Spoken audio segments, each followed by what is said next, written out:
तेलंगाना के वज़ीर आला रविंद्र रेड्डी ने रियासती मुलाजिमीन को सख्त इंतबाह दिया है कि अगर वो अपने वालिदैन की देखभाल में लापरवाही बरतें तो उनकी तनख्वाह से 10% रकम कटौती की जाएगी। उन्होंने ऐलान किया है कि इस सिलसिले में खुसूसी कानून बनाया जाएगा और कटौती की गई रकम बराह रास्त वालिदैन के बैंक खाते में जमा की जाएगी। रेवंत रेड्डी ने यह ऐलान हैदराबाद के मादापुर में शिल्पकला वेदिका ग्रुप 1 कामयाब उम्मीदवारों को तकर्रुनामे हवाले करने की तकरीब में किया। इस मौके पर उन्होंने कहा कि वालिदैन अपनी औलाद के मुस्तकबिल के लिए सब कुछ कुर्बान करते हैं, लिहाजा उन्हें नज़रअंदाज करना किसी सूरत में दुरुस्त नहीं। इस तकरीब में नायब वज़ीर आला मल्लू भट्टी विक्रमार्का, रियासती वज़रा पूनम प्रभाकर, जूपल्ली कृष्ण राव, वी श्रीहरि, पी श्रीनिवास रेड्डी और चीफ सेक्रेटरी रामकृष्ण राव भी थे मौजूद।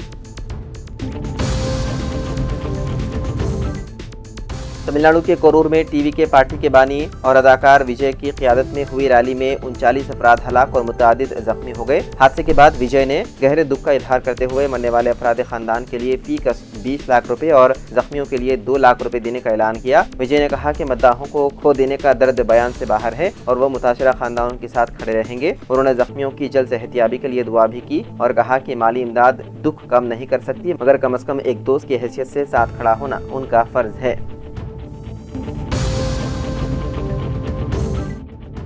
आज सुबह से ही आरटीसी के अमले ने इमलीबन बस डिपो एमजीबीएस में जमा हुए कीचड़ को साफ किया, जिसके बाद एमजीबीएस से दोबारा बस सर्विस शुरू कर दी गई। फिलहाल बस स्टेशन मुसाफिरों से गहमा गहमी का मंजर पेश कर रहा है। मूसा नदी की तुग़यानी के बायस एमजीबीएस ज़ेर-ए-आब आ गया था, जिसकी वजह से यहाँ से चलने वाली बस खिदमात को आर्जी तौर पर दीगर मकामात से चलाया गया। आर्जी तौर पर आरामघर, एलबी नगर, उप्पल और जेबीएस से अदला की जानिब बसें रवाना की गई। अब जबकि एमजीबीएस से बस सर्विस दोबारा शुरू हो चुकी है, मुसाफिरों ने खुशी का इजहार किया।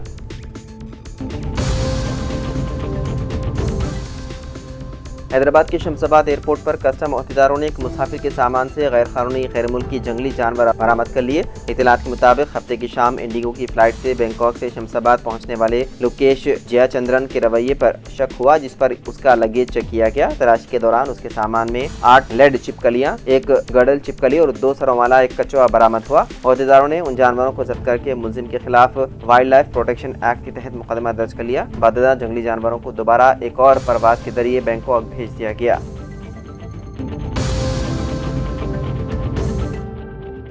हैदराबाद और जीएचएमसी हदूद में बस्ती दवाखानों के 1200 से ज़्यादा डॉक्टरों, नर्सों और मावन अमले ने तनख्वाहों की अदायगी में ताख़ीर पर एहतजाज किया, जिसमें कुछ वाजिबात 6 माह से जायद अरसे से ज़ेर इंतबा हैं। अमले ने इल्ज़ाम लगाया है कि 8 करोड़ रुपए अदा नहीं किए गए। इस मसले के ताल्लुक से नुमाइंदों ने हेल्थ कमिश्नर संगीता सत्यनारायण से मुलाकात की। Telangana contract doctors welfare association के सदर भरत कुमार ने कहा कि हमें मुलाकात के लिए 1 मिनट से भी कम वक्त दिया और हमें कोई यकीन दहानी नहीं दी गई।